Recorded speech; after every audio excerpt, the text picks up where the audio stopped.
Fala pessoal, Bruno Teobaldo, diretor científico da Ideal Performance. Hoje eu quero trazer para vocês uma meta-análise que verificou o efeito de 3 meios de treinamento: treinamento tradicional de força, treinamento usando movimentos específicos do levantamento de peso olímpico e treinamento pliométrico, ou seja, a comparação desses 3 meios verificando o efeito disso no ganho de desempenho de salto.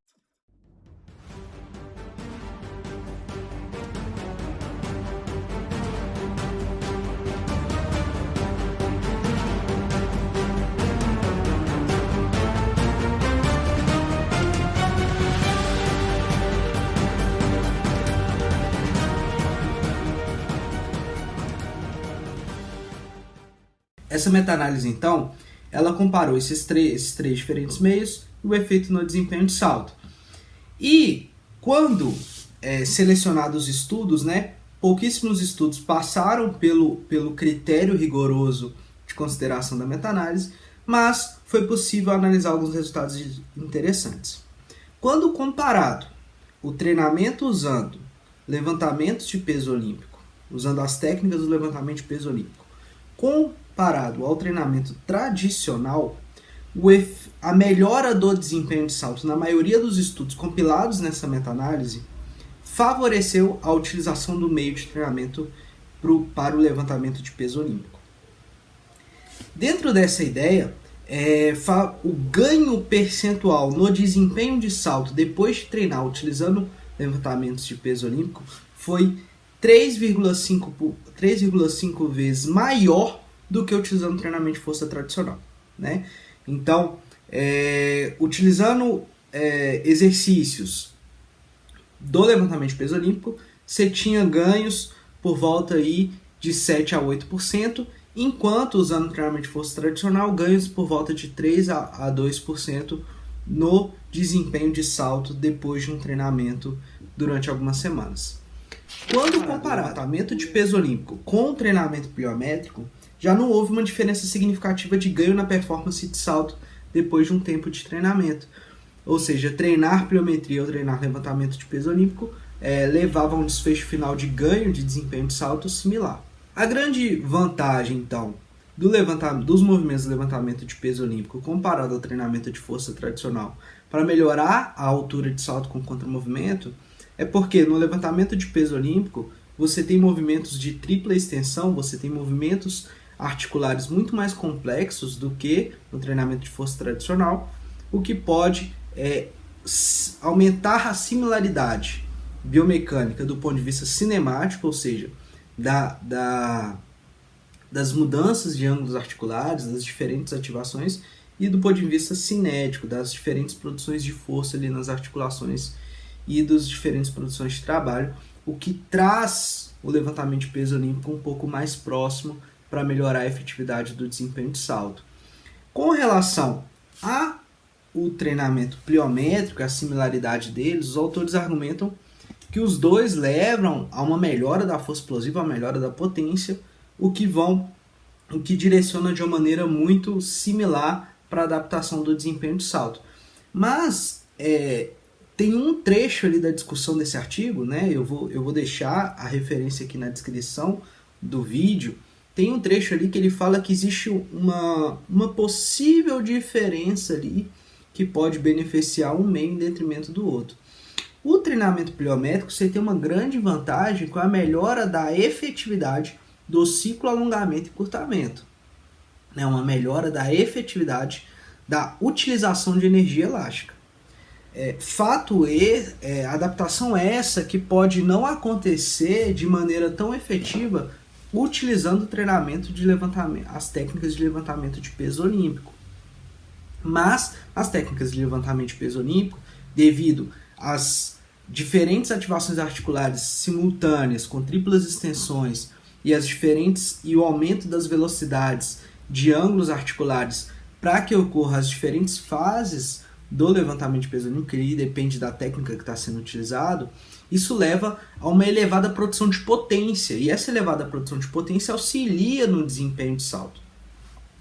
Bom, mas E isso, esses dois meios, né, parecem ser mais favorecidos do que o treinamento de força tradicional.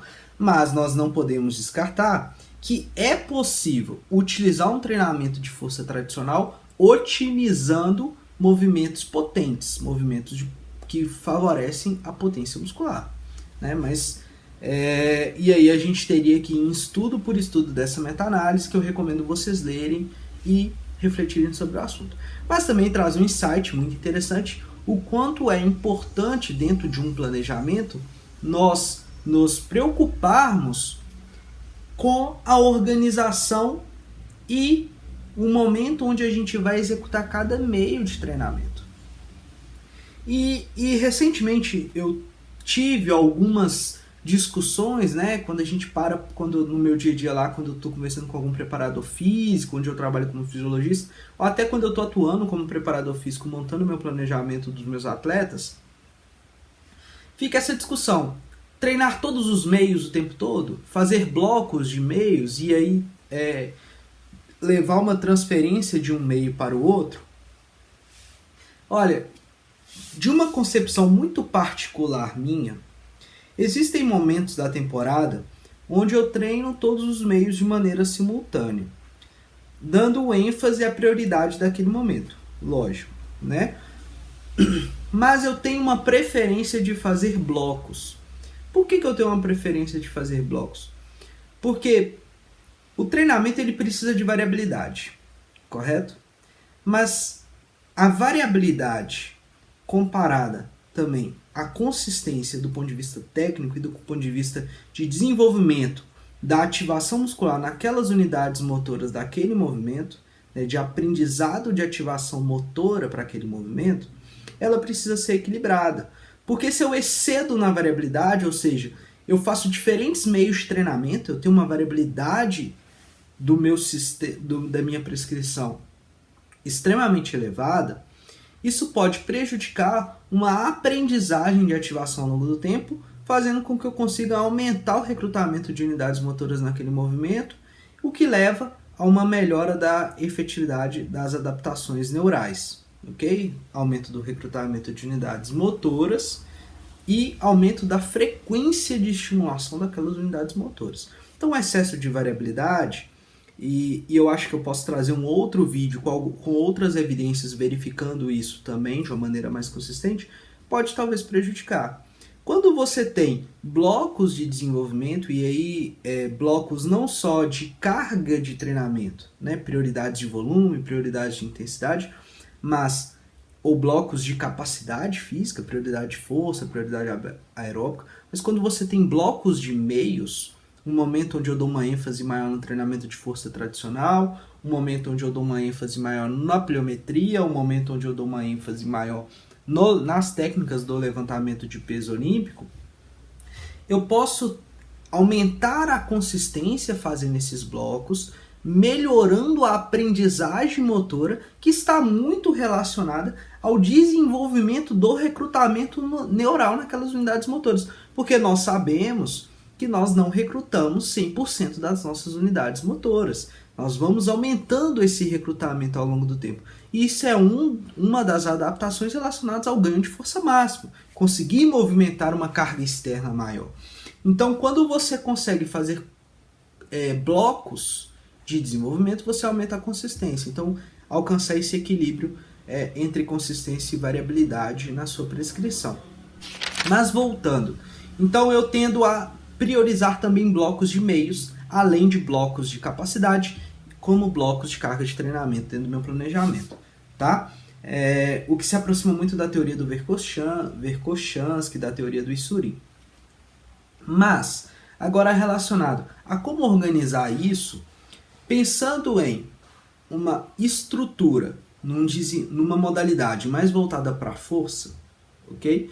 Onde eu preciso ganhar potência e ganhar velocidade, mas também ganhar força máxima, talvez a organização de um treinamento de força tradicional, transitando para um levantamento de peso olímpico, para depois transitar para uma pliometria, pode ser uma organização interessante, pois no treinamento de força tradicional, devido à menor complexidade do movimento, você consegue imprimir em determinadas articulações uma maior carga externa, o que pode auxiliar num maior desenvolvimento de força máxima, mas também num maior efeito protetivo ali, aumentando uma carga tendínea e uma carga ligamentar maior, que leva também a uma adaptação morfológica, talvez aumentando as estruturas ali ligamentares e tendíneas.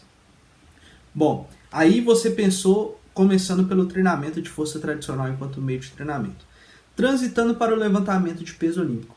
Ao utilizar técnicas do levantamento de peso olímpico, você tem um aumento de complexidade do movimento e, dependendo da capacidade do seu aluno, esse aumento da complexidade de movimento pode dificultar a imposição de cargas externas elevadas, né?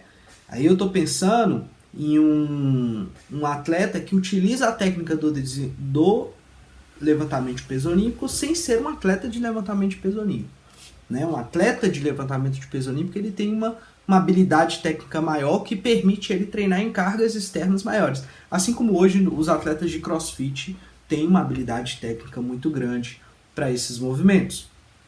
Então, ao você aumentar a complexidade técnica, provavelmente você vai ter uma redução da carga externa para que você consiga executar a técnica.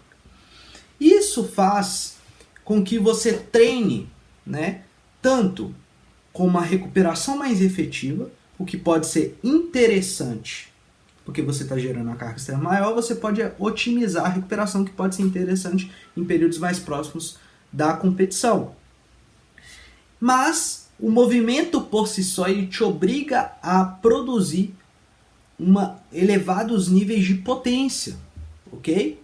A combinação da força com a velocidade. Lembra da curva força-velocidade? No extremo lá, né, no maior nível de força, eu tenho velocidades próximas a zero. E no maior nível de velocidade de movimento, eu tenho produção de força próxima a zero. Então eu tenho os extremos, né? E o meio termo ali da combinação ótima entre força e velocidade, eu tenho a maior produção de potência, ok? Bom, então, mesmo com uma carga externa maior, eu consigo otimizar uma das capacidades físicas mais importantes do ponto de vista neuromuscular para o esporte, okay? Que a gente está discutindo um pouco mais voltado para o esporte, que é a potência muscular.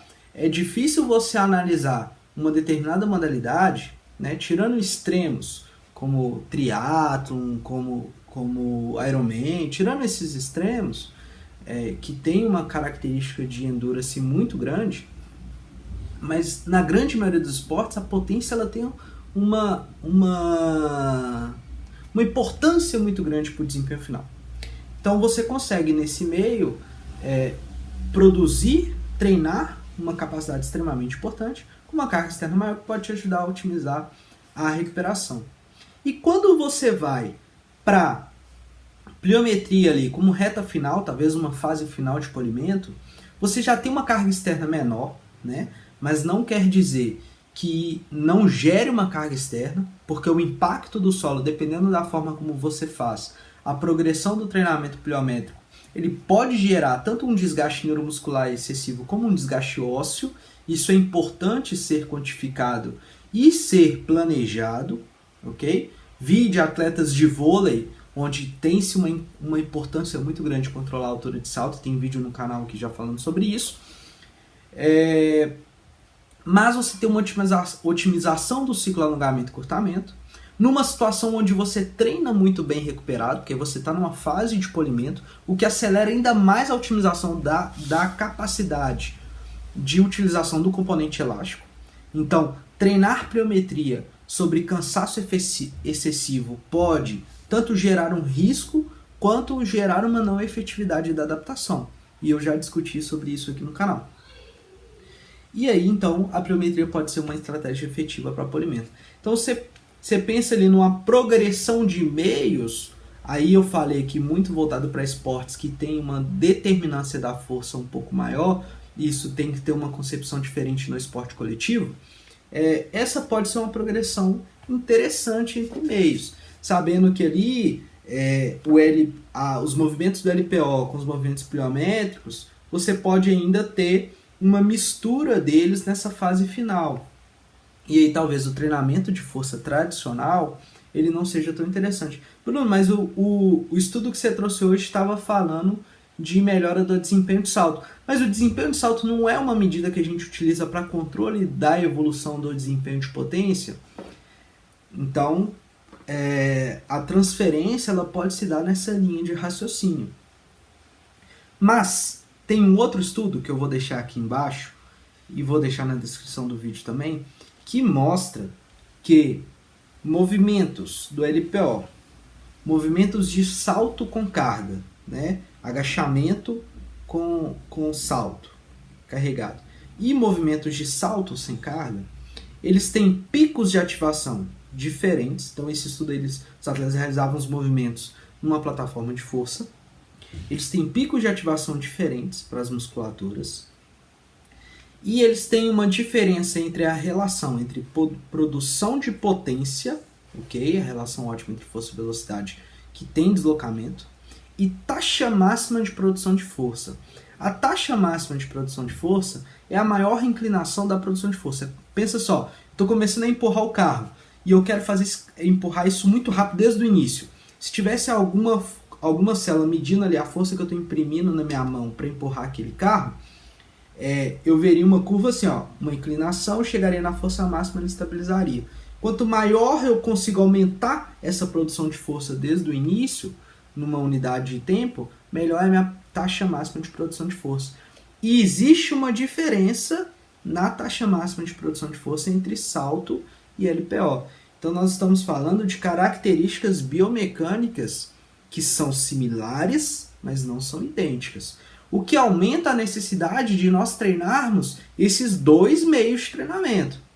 O que mostra que nós não podemos dar uma prioridade excessiva para o meio. Então deve haver variabilidade, mas deve haver variabilidade da prescrição, um dos princípios do treinamento esportivo, combinado com a consistência da prescrição. Isso traz uma importância muito grande. Então o que eu queria falar hoje para vocês era trazer esse estudo em discussão, mas mostrar como é que isso pode interagir tanto com a prescrição quanto com o planejamento. Pô, quem gostou dessa ideia, quem está gostando dos vídeos aí, deixa um like pra gente, dá uma curtida, compartilha com seus amigos, se inscreve no canal e ajuda a gente a divulgar a ciência do esporte.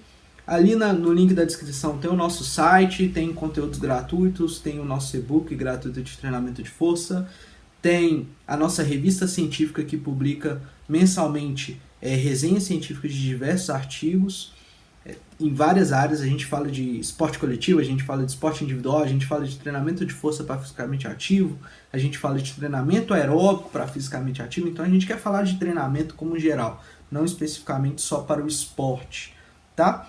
E quem quiser ir um pouco mais a fundo, tem alguns cursos nossos, basta acessar nossa plataforma e conhecê-los melhor, ok? Obrigado, espero vocês no próximo vídeo.